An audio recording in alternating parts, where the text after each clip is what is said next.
You're with Julian on the Brown Note, and then a bit about Charlotte Bellis, this journalist who's pregnant and who's been in Afghanistan with the Taliban, and basically New Zealand are demonic for not letting her back in the country, and the whole world's turned on New Zealand. It's become this big issue.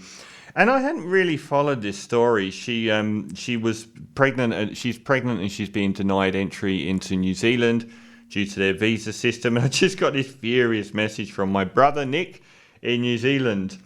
So the whole world's turned on Jacinda Ardern and the New Zealand government for mistreating this poor pregnant woman, this journalist. But they've not really followed this story through. So for a start, no one's bashed Qatar here at all. She was in Qatar and she was unmarried and pregnant, so she was forced to leave. And no one's really... isn't that where the World Cup's being held next? Not a lot of international condemnation for the fact that she had to leave Qatar. Where does it say that? She resigned from Al Jazeera, the news network based there, and had no choice but to leave Qatar, where sex outside of marriage is illegal. This is where we're all championing the next World Cup. And everyone's bashing New Zealand as though this didn't happen. Then Belgium refused them, because the guy's from Belgium and they didn't have a visa for her. They turned them away as well, and no one's saying anything negative about Belgium for completely rejecting them going there. So the only other place they both had a visa to go was apparently Afghanistan. And then, what have we got here? She's completely in the wrong. She was trying to get preferential treatment and break the rules. It doesn't work, so she went global with her story. She left Al Jazeera because it's illegal to be unmarried and pregnant in Qatar. She doesn't qualify to get into Belgium, where her partner's from, so she goes to Afghanistan and cozies up with the Taliban and makes out they treat pregnant women, or women in general, better than the New Zealand government.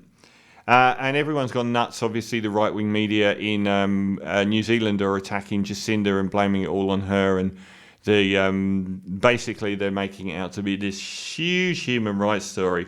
Apparently she wanted to book an MIQ spot for early March. You can't. You have to be ready to leave in 48 hours, like every other Kiwi that is going through the same situation that she is. Thousands of Kiwis have been trying daily for months to get a voucher and had no luck. People have missed family members dying, deaths, funerals, births and children, etc. She ain't well liked here at the moment by people with a brain who are getting, and people are getting sucked into all of this. So this is just a piece about Charlotte Bellis, who's turned her own social situation into a PR event into getting back into New Zealand. But no one's blamed Qatar for kicking her out. No one's blamed Belgium for not letting them go there, where they tried to go in. So they tried to live in Qatar, then they tried to live in Belgium, no.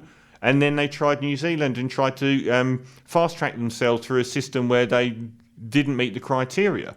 So I'm sorry, but Charlotte Bellis, you ain't getting a lot of sympathy from either me or my brother here. I do indeed have New Zealand citizenship as well as British. So yeah, that's been blown up into this amazing story about how New Zealand treat pregnant women because she's gamed the system. I guess you would, but let's be honest here. She has bypassed thousands of people who have missed their loved ones dying, missed marriages, missed their families' children being born. She has leapfrogged them just by not meeting the criteria because she's made it public. When she didn't even want to live in New Zealand in the first place, she wanted to live in Qatar and they kicked her out, and she wanted to live in Belgium and they wouldn't let her go, and no one said a word. So, bit of a con merchant there, I'm afraid.